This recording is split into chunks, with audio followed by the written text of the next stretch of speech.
पिता नाम नाम नाम भजो रे, पिता नाम नाम नाम भजो रे, पिता नाम नाम नाम भजो रे, पिता नाम नाम नाम भजो रे, पिता नाम नाम नाम भजो रे, पिता नाम नाम नाम भजो रे, पिता नाम नाम नाम भजो रे, पिता नाम नाम नाम भजो रे, पिता नाम नाम नाम भजो रे, पिता नाम नाम नाम भजो रे, पिता नाम नाम नाम भजो रे, पिता नाम नाम नाम भजो रे।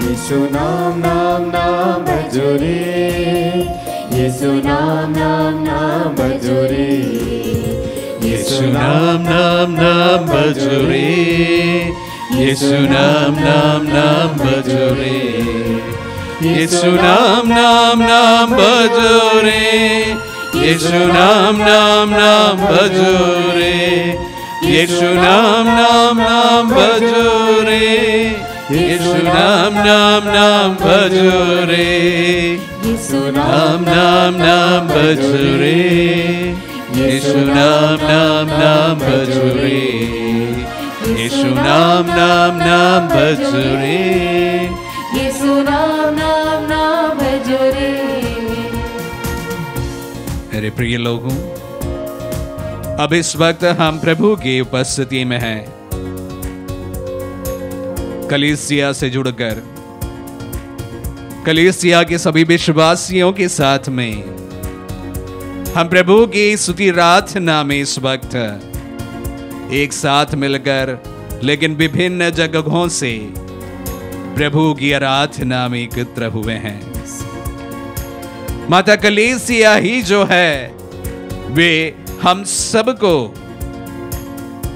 एक साथ लाते हैं।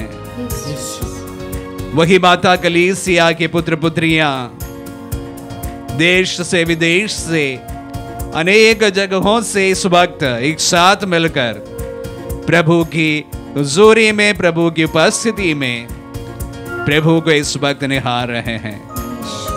प्रभु को इस वक्त के लिए हम धन्यवाद देते हैं। Thank you Jesus, thank you Jesus, thank you Jesus. तेरे पवित्र उपस्थिति के लिए धन्यवाद यीशु, धन्यवाद यीशु, धन्यवाद यीशु। धन्यवाद यीशु। हम सबको आपकी उपस्थिति में लाने के लिए हम धन्यवाद यीशु, धन्यवाद यीशु, धन्यवाद यीशु। धन्यवाद यीशु। प्रार्थना में इस गीत को हम गाते रहें।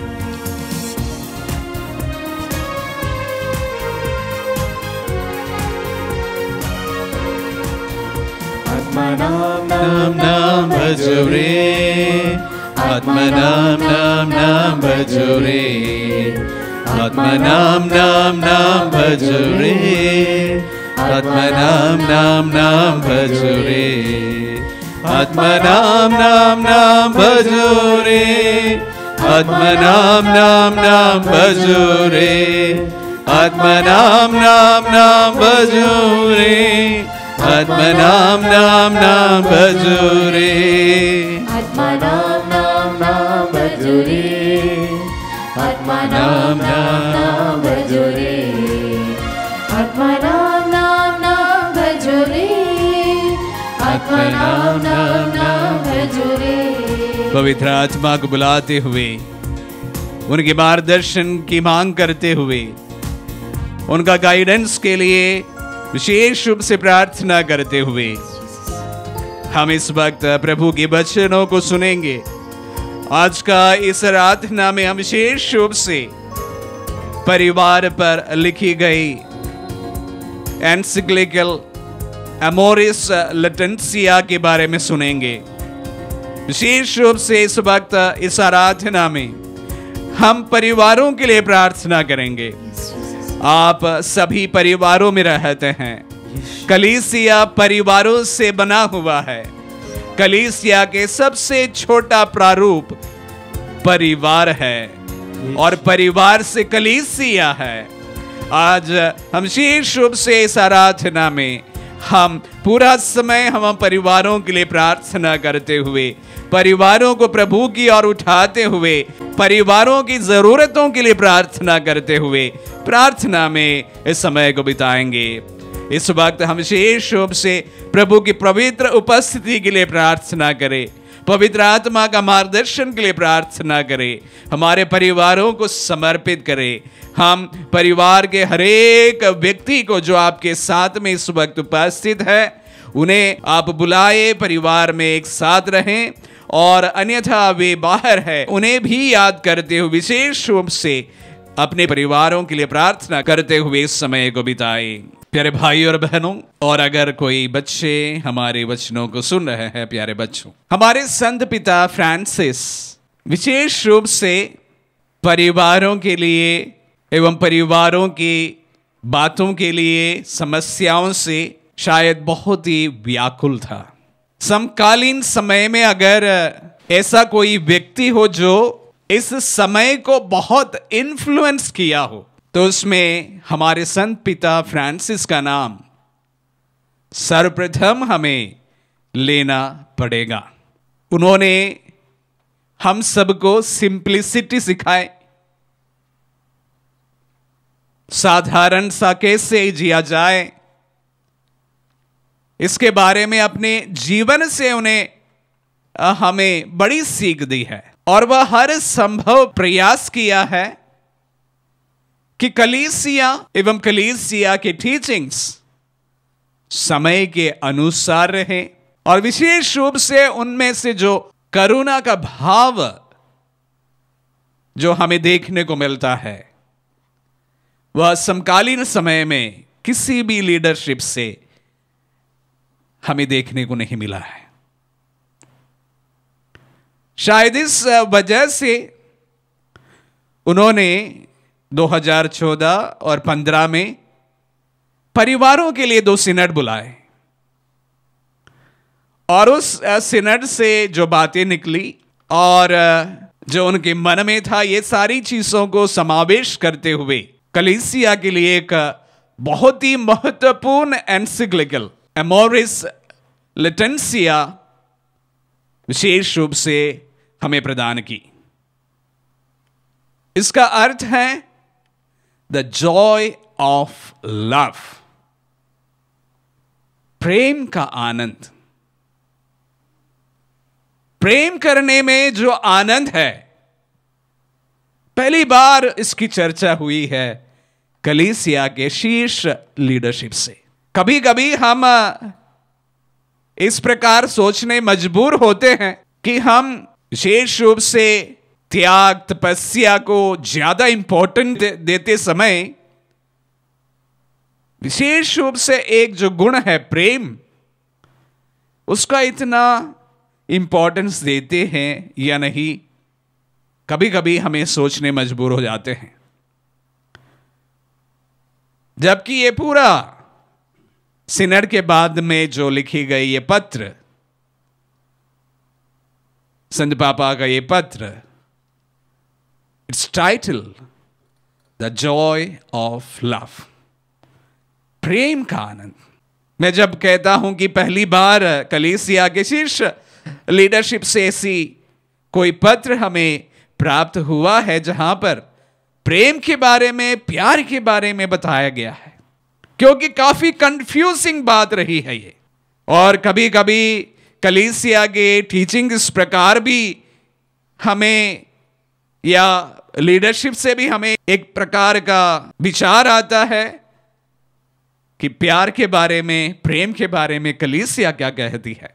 तो मुख्य रूप से इस एनसिक्लिकल लेटर में, इस पत्र में 10 बातों को बताया गया है जो विशेष रूप से 2 कलीसिया के मुख्य लोगों को संबोधित किया है।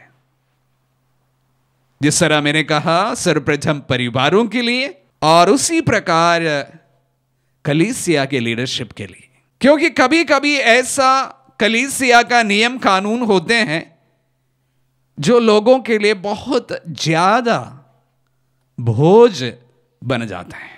सच्चाई और सही कहां है, कहां तक सही है, इसके पैमाने हम काफी ऊपर ले जाने से तो कभी कभी उसको फॉलो करने के लिए बहुत ही कठिनाइयां लोग महसूस करते हैं।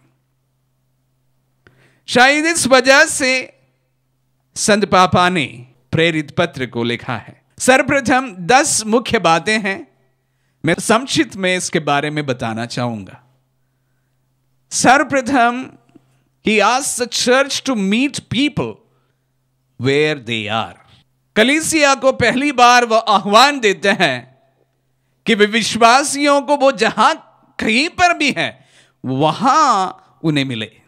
मुझे 2 साल पहले रोम जाने का एक मौका प्राप्त हुआ था। वहां पर एक पुरोहित से मेरी मुलाकात हुई जिसका सम्मान संत पापा ने किया, जो सड़कों में, विशेष रूप से रोम के आसपास की सड़कों में अपने पूरा जीवन बिताते हैं। वहां पर जो लोग पड़े हुए होते हैं उनके साथ खाना पीना रहना, इस प्रकार पूरा जीवन कुछ सालों से वह ऐसे लोगों के बीच में बिताते हैं, उनके बीच में पवित्र मिस्सा करते हैं। हमने इन दिनों में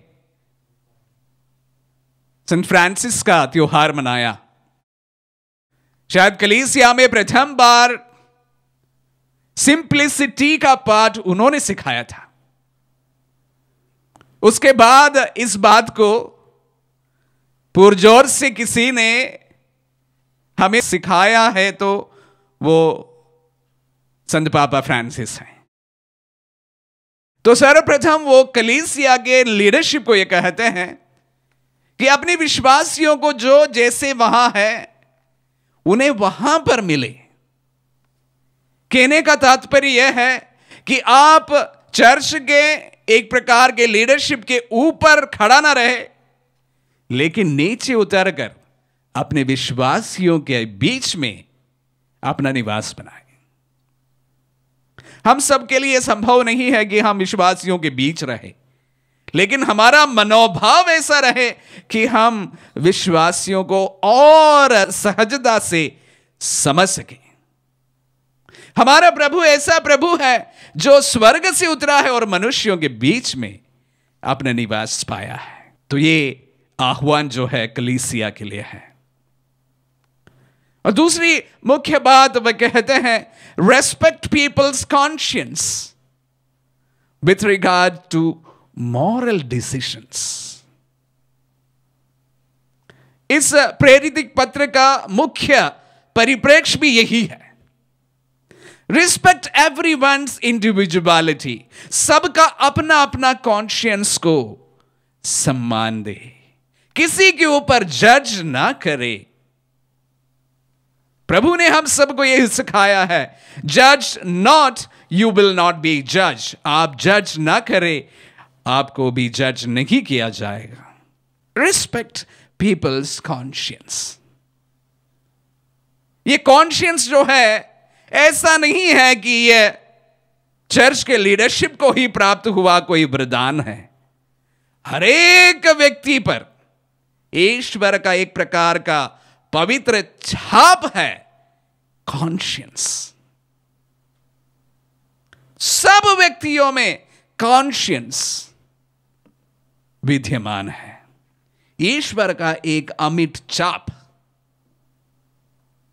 अगर आप में भी ईश्वर का अमिट छाप है और मुझ में भी उनका अमिट छाप है, तो मैं आपको यह नहीं कह सकता आप सही है या आप गलत है।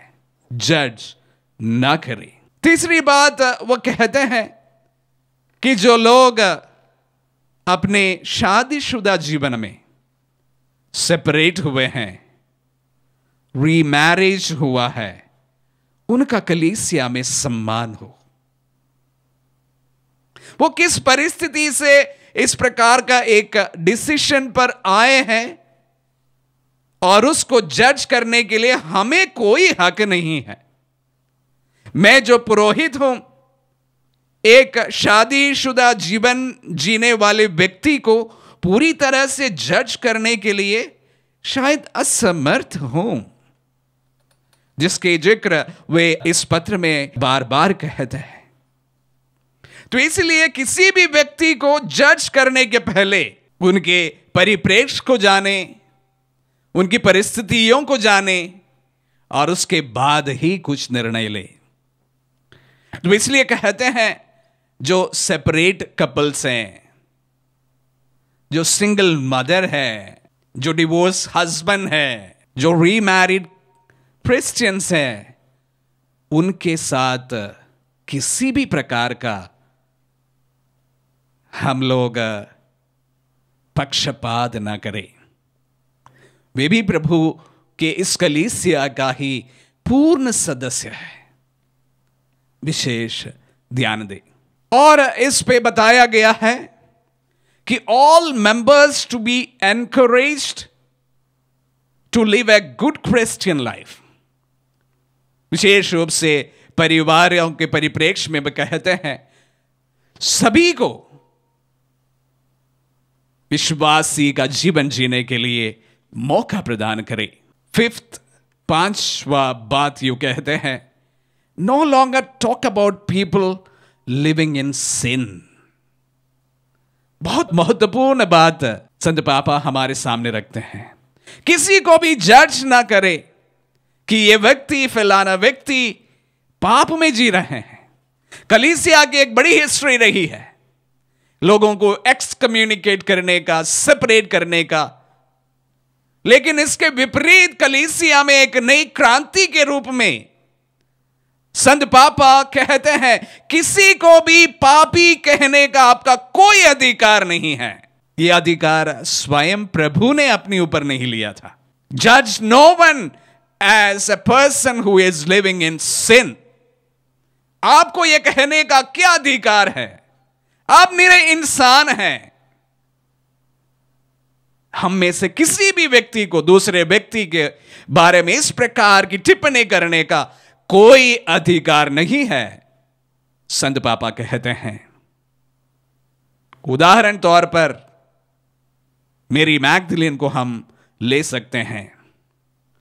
समाज ने उन्हें पापिनी स्त्री से पुकारा था, लेकिन आज हम उन्हें संत की दर्जा देते हैं।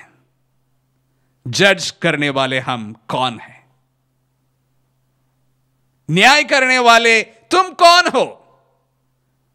इसलिए संत पापा कहते हैं no longer call anyone who because of their difficult situations are living in irregular relations, call never call them as Sinners.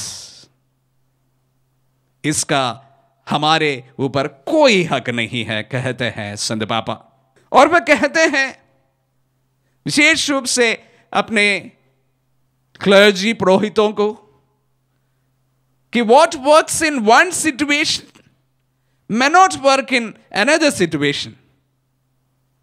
एक जगह जो ठीक लगता है वो बात जरूरी नहीं है पूरी तरह से वो दूसरी जगह पर भी 100% सही माना जाए। फिर से हमारे जजमेंट के ऊपर विशेष रूप से कलीसिया का एक प्रकार का एक समय तक जो मनोभाव था कि ये सही है तो यहां पर भी सही है, वहां पर भी सही है, वहां पर भी सही है, इस बात को वो तोड़ते हैं। कहते हैं यहां पर कोई बात अगर सही है जरूरी नहीं है कि वो उस फीसदी में 100% दूसरी जगह पर भी सही बना रहे। सो बी मर्सीफुल।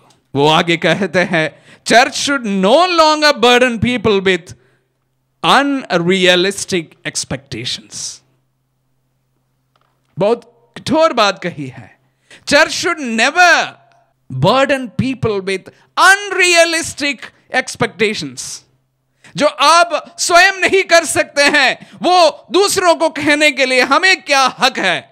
जो मैं नहीं कर सकता, वो आपसे उम्मीद करना मेरे लिए सही नहीं माना जाना चाहिए। यही बात संत पापा कहते हैं, don't burden people with unrealistic expectations.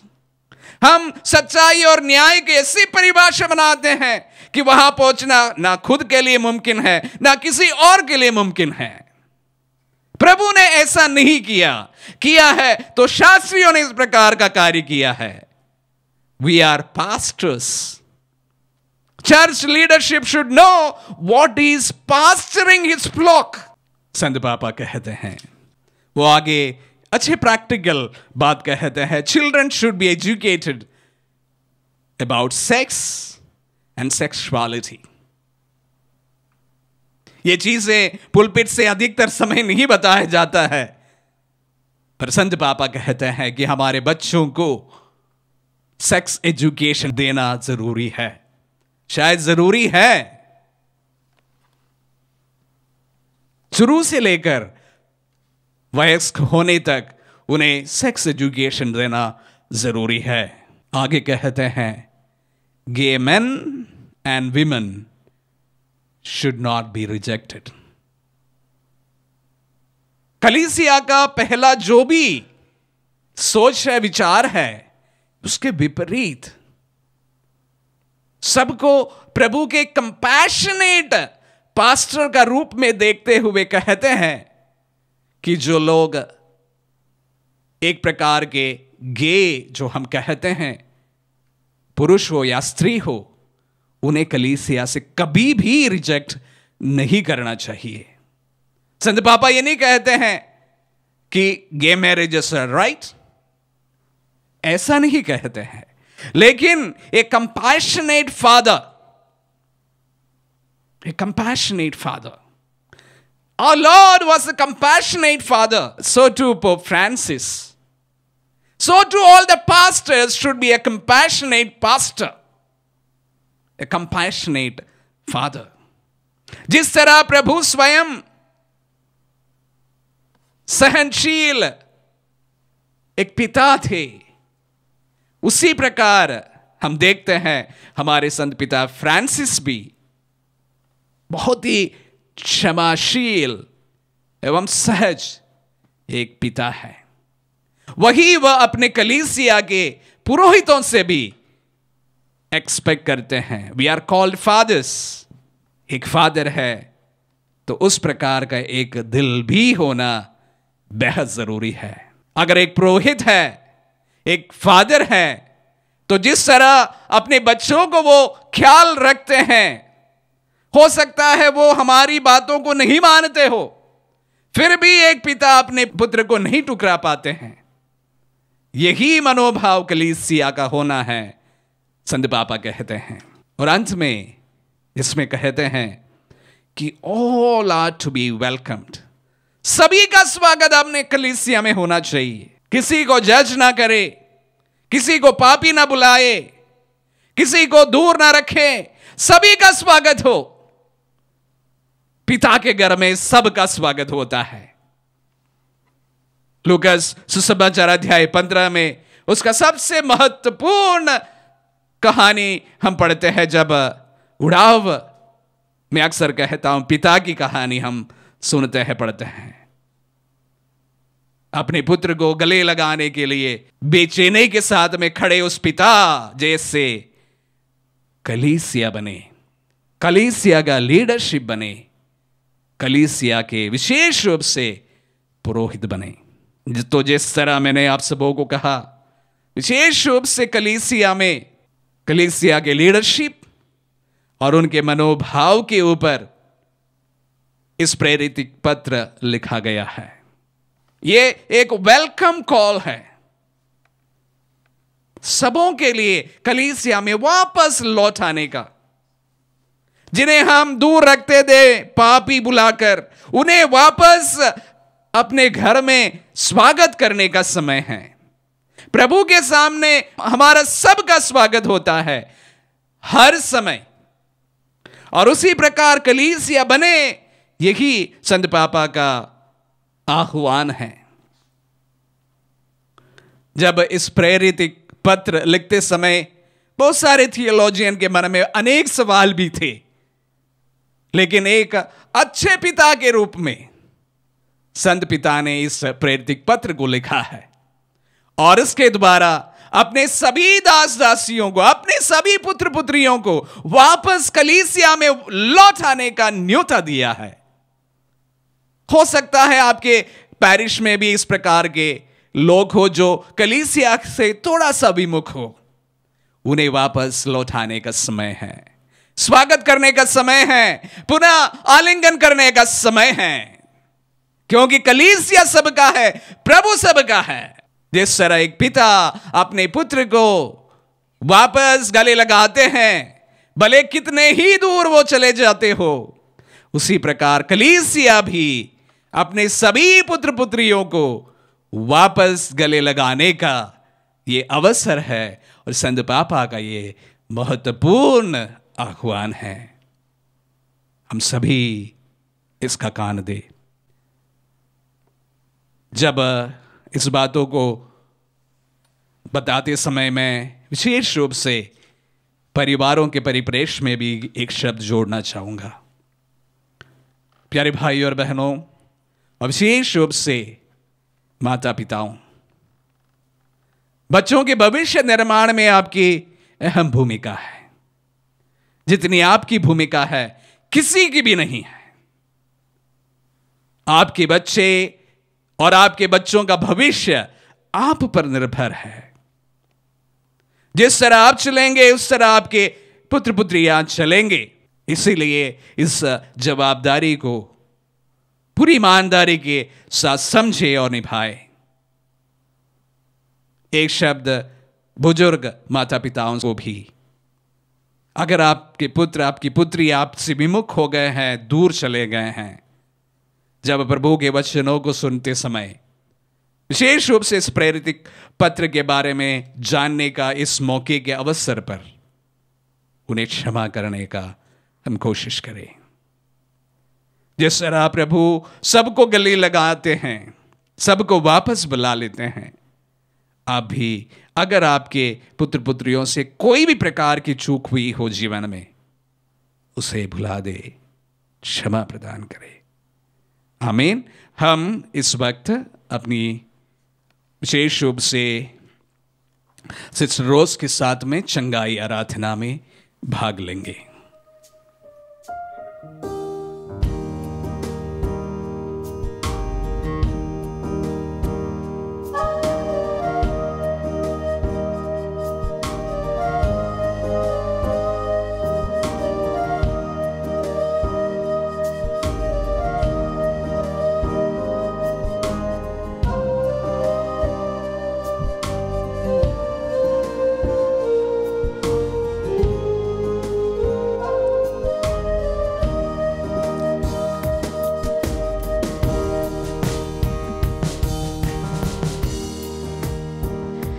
क्रिस्त में प्यारे भाई और बहनों, हम बाइबल में पढ़ते हैं स्तोत्र ग्रंथ 128 में, धन्य है वे जो प्रभु पर श्रद्धा रखते और उसके मार्गों पर चलते हैं। तुम अपने हाथ की कमाई से सुखपूर्वक जीवन बिताते हो। तुम्हारी पत्नी तुम्हारे घर के आंगन में दाखलता की तरह फलती फूलती है। तुम्हारी संतान जैतून की टहनियाँ की तरह तुम्हारे चौके की शोभा बढ़ाती है। जो प्रभु पर श्रद्धा रखता है उसे यही आशीर्वाद प्राप्त होता है। प्रभु सिय्योन पर्वत पर से तुम्हें आशीर्वाद प्रदान करे, जिससे तुम जीवन भर यरूशलेम का कुशल मंगल और अपने पौत्रों को देख सको, इस्राएल को शांति मिले। आज जब हम परिवारों के बारे में सोच रहे थे, समझ रहे थे, आइए हम अपने परिवार को प्रभु के सम्मुख लेकर आए। अपने परिवार के हर समस्याओं को प्रभु को अर्पित करें। मन की सभी चिंताओं को, वेदनाओं को जो कुछ हमने आज तक हमारे हृदय में दबा कर रखा है, उन सभी आंसुओं को जो हमने रातों में बहाया है, उन सभी दुखों को जिन्हें हमने कभी भी किसी के सामने नहीं लेकर आया, हमारे पर्सनल सौरो, हमारे परिवार के हर वो बात जो हमें दुख देती है, हम प्रभु के सामने लेकर आए, क्योंकि प्रभु कहता है तू चिंता ना कर, मैं तेरे साथ हूँ, तेरे परिवार के साथ हूँ। कितनी भी बड़ी आंधी क्यों ना आए, तूफान क्यों ना आए, मैं तुम्हारे साथ हूँ। हाँ प्यारे भाई और बहनों, प्रभु हमारे साथ है, इसीलिए वह कहता है तू चिंता ना कर।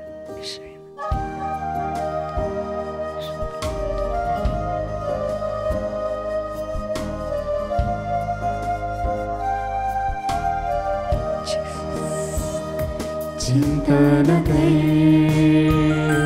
वो तेरे साथ है। चिंता न कर, वो तेरे साथ है। आंधिया तुझे डरा ना सकेगी, लहरें तुझे डुबा ना सकेगी। आंधिया तुझे हाँ प्रभु जी ना सकेगी, लहरें तुझे डुबा ना सकेगी, क्योंकि तेरा परमेश्वर तेरे साथ है। चिंता न कर, वो तेरे साथ है। चिंता न कर, वो तेरे साथ है। प्यारे प्रभु जी, हम अपने जीवन के हर दुख को, हर रिश्तों को आपके सामने लेकर आते हैं। रिश्तों में तनाव है, दरारें आ गई है, प्रेम और शांति का अभाव हमारे परिवार में है प्रभु जी। कई बार हमारी जिंदगी एक समझौता बन गई है प्रभु जी। रिश्तों में इतनी दूरियां है कि तलाक के कगार पर है हम, या फिर हम एक दूसरे से अलग रहते हैं। प्रभु जी, आपने जिन्हें जोड़ा है उसे इस दुनिया की कोई भी शक्ति, कोई भी सरकार या कुछ भी इसे अलग नहीं कर सकती है प्रभु जी। रोमियो के नाम पत्र अध्याय 16 पद संख्या 20 का वचन, शांति का ईश्वर शीघ्र ही शैतान को अपने पैरों तले कुचल देगा। प्रभु जी, इस वचन के अनुसार हमारे परिवार से सभी अशांति, तनाव, प्रेम का अभाव, यह सब हमेशा के लिए दूर हो जाए प्रभु जी। केवल आप ही कर सकते हो प्रभु जी। सालों से हम खींच रहे हैं इस रिश्तों को, लेकिन प्रभु जी कहीं नहीं पहुंच पा रहे। दिल में इतने सारे घाव हो गए हैं प्रभु जी कि हमें एक दूसरे की बुराई ही दिखती है। अगर कोई भी हमारा भला चाहता है तभी भी हमें डर लगता है प्रभु जी। आप भी हमें चंगाई दे सकते हो, हमारी मानसिक अवस्था को प्रभु जी, हमारे डिप्रेशंस को प्रभु जी, आपके स्पर्श से चंगाई दीजिए प्रभु जी। Thank you Jesus, Jesus, hallelujah, thank you Lord, thank you Jesus, thank you Jesus, thank you Jesus, thank you Jesus, thank you Jesus।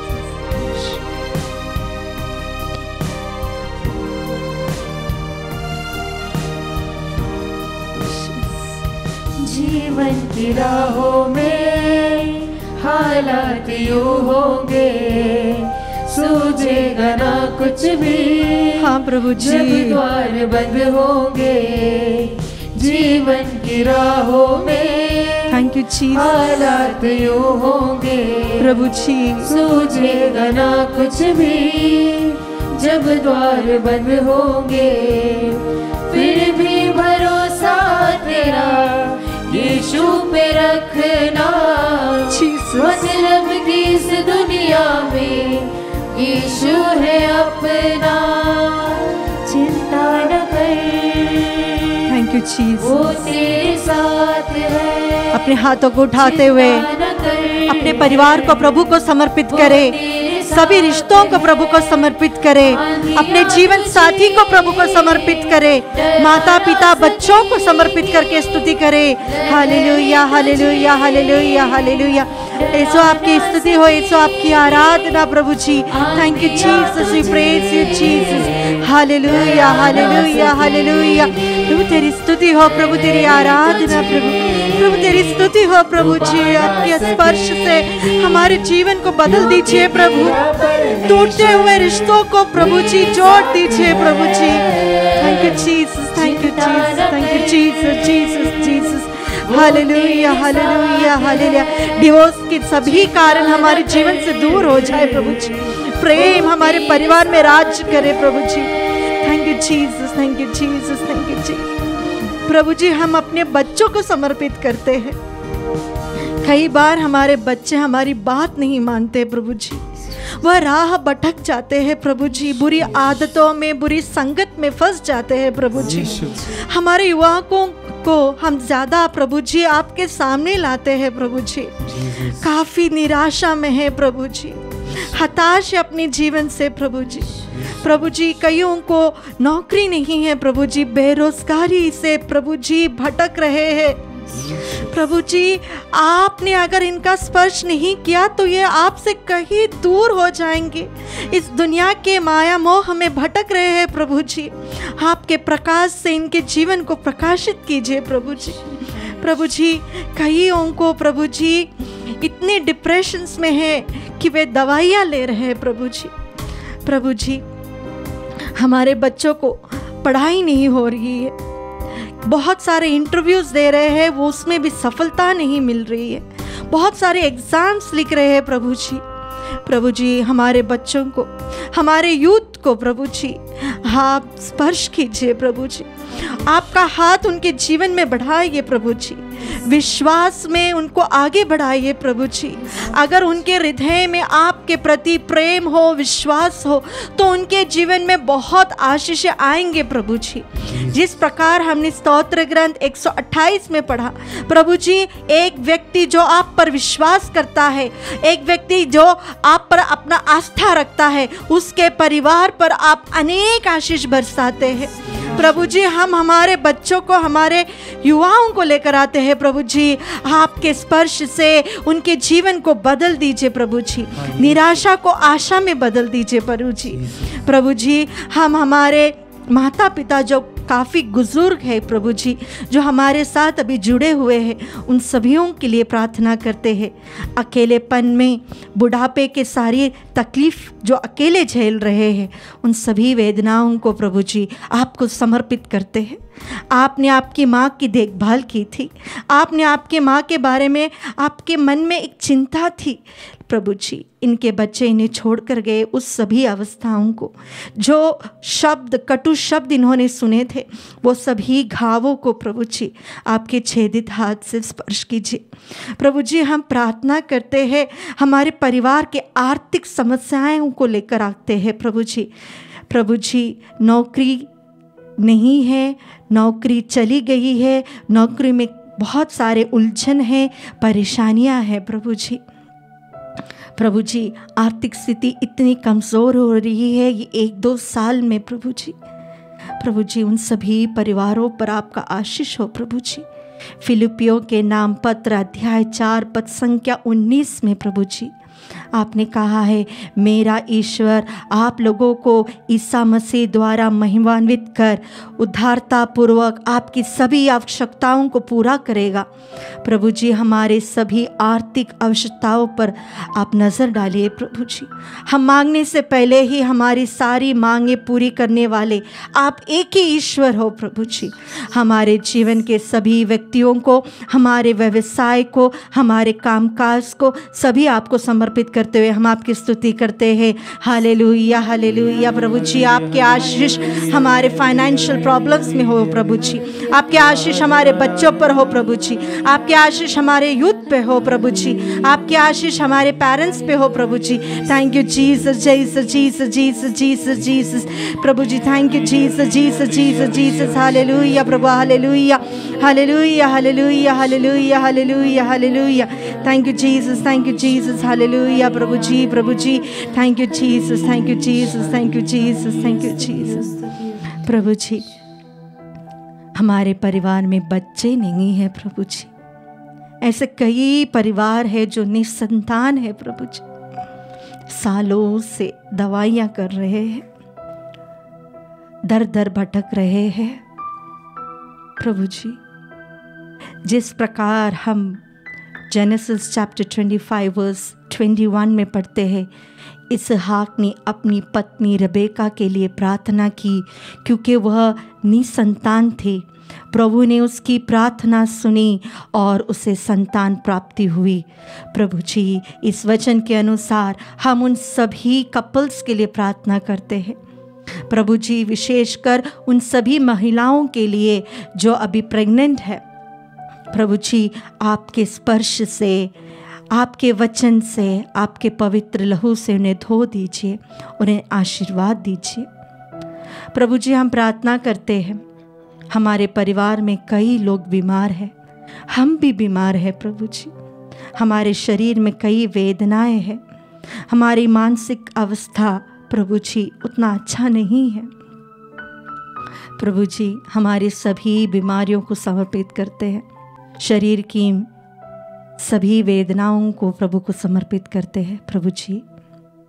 अपने हाथों को खोलकर रखकर प्रभु के सामने अपने शरीर के सभी रोगों को, बीमारियों को, अपने शरीर में जितने गठान हैं, सूजन है, हमारे ऑर्गन्स जो खराब हो चुके हैं वो उस तरह फंक्शन नहीं करता जिस तरह प्रभु ने उसकी सृष्टि की थी, उन सभी अवस्थाओं को प्रभु के सामने लेकर आए।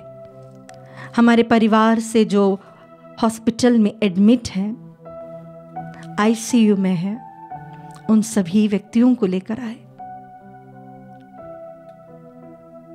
हम तस्सलोनियों के नाम पहला पत्र अध्याय 5 पद संख्या 23 में पढ़ते हैं कि प्रभु हमारे मन को, हमारे शरीर को और हमारी आत्मा को चंगाई देना चाहता है। हम अपने आप को पूर्ण रूप से प्रभु को समर्पित करें और प्रभु से कहे, प्रभु मुझे स्पर्श कर। स्तोत्र ग्रंथ 107 पद संख्या 20 में हम पढ़ते हैं, मैं अपने वचन को भेजकर उन्हें चंगाई दूंगा और उन्हें सब प्रकार के विनाश से बचाऊंगा। प्रभु आपने कहा है मैं ही तुम्हें चंगाई देता हूं। प्रभु आपने कहा है विश्वास के साथ जो कुछ भी तुम मेरे नाम पर मांगोगे वो तुम्हें मिल जाएगा। हमारी सभी वेदनाओं को, रोगों को, परिवार के हर हालात को आपके सामने समर्पित करते हुए प्यारे भाई और बहनों, अपने हाथों को उठाकर हम प्रभु की स्तुति करें और प्रार्थना करें। Hallelujah. Thank you Jesus, thank you Jesus, Jesus Jesus. प्रभु तेरे नाम के, प्रभु तेरे रक्त की शक्ति से, प्रभु तेरे वचन की शक्ति से हर एक रोगी चंगे हो जाए प्रभु जी। प्रभु जी आपके वचन से प्रभु जी आपने कहा है प्रभु जी मैं वचन भेजकर उन्हें चंगाई दूंगा प्रभु जी। प्रभु जी इस वचन के अनुसार हर रोगी चंगे हो जाए प्रभु जी। Thank you Jesus, thank you Jesus. We praise you Jesus, thank you Jesus, we worship you Jesus. Hallelujah hallelujah. हमारे परिवार के हर हालात में प्रभु जी आ जाइए प्रभु जी। हमारे परिवार के हर अशांति में आ जाइए प्रभु जी। हमारे दिलों को छू लिए प्रभु जी, हमारे रिश्तों को छू ले प्रभु जी। हमारे आर्थिक स्थिति पर आपके हाथों को बढ़ा दीजिए प्रभु जी। हमारे बच्चों और हमारे युवाओं पर अपना हाथ बढ़ाए प्रभु जी। हमें स्पर्श कीजिए प्रभु जी। प्रभु जी जो निसंतान है उनके शरीर को आप स्पर्श कीजिए प्रभु जी। प्रभु जी जिन्होंने आपको स्पर्श किया, जिनको आपने स्पर्श किया, वे सभी लोग चंगे हो गए प्रभु जी। प्रभु जी आप में से शक्ति निकलकर हर एक व्यक्ति को पूर्ण स्वास्थ्य प्राप्त हुई थी प्रभु जी। प्रभु जी आपके शक्ति से, आपके वचन से, आपके सानिध्य से, आपके क्रूस मरण की योग्यता से इस क्षण हमारे साथ प्रार्थना करने वाले हर एक व्यक्ति के जीवन में प्रभु जी अद्भुत चमत्कार कीजिए, स्पर्श कीजिए, उन्हें चंगाई दीजिए, एक नया जीवन प्रदान कीजिए। Hallelujah. Thank you Jesus, thank you Jesus, thank you Jesus, thank you Jesus. Worship you Jesus, thank you Jesus, thank you Jesus, thank you Jesus, thank you Jesus. Hallelujah.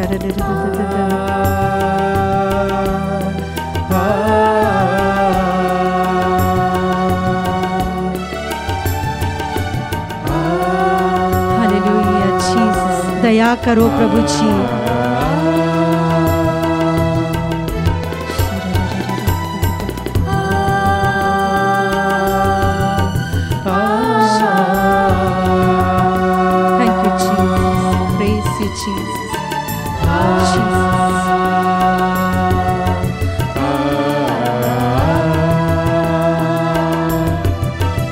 स्पर्श कीजिए प्रभु जी। कर मेरे दिल को स्वामी, तेरे बिन ये सोना पड़ा। हाँ प्रभु जी, स्पर्श कर मेरे परिवार को प्रभु जी, टूटते रिश्तों को प्रभु जी, तेरे मैं खड़ा। स्पर्श कर मेरे बच्चों को प्रभु जी, तेरे बिन ये सोना पड़ा। स्पर्श कर मेरे जीवन साथी को प्रभु जी, द्वार तेरे मैं खड़ा। टच ओ लॉर्ड। स्पर्श कर स्वामी, हर एक परिवार को प्रभु जी, स्पर्श कर स्वामी, हर रिश्तों को प्रभु जी, स्पर्श कर स्वामी, हमारे बच्चों को प्रभु जी, स्पर्श कर स्वामी। Jesus Jesus. आइए अपने शीश झुकाकर अपने जीवन को प्रभु को समर्पित करते हुए प्रभु से आशीर्वाद ग्रहण करें। प्रभु से कहे मुझे स्पर्श कीजिए प्रभु जी। कर स्वामी, स्पर्श कर स्वामी।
कर स्वामी, स्पर्श कर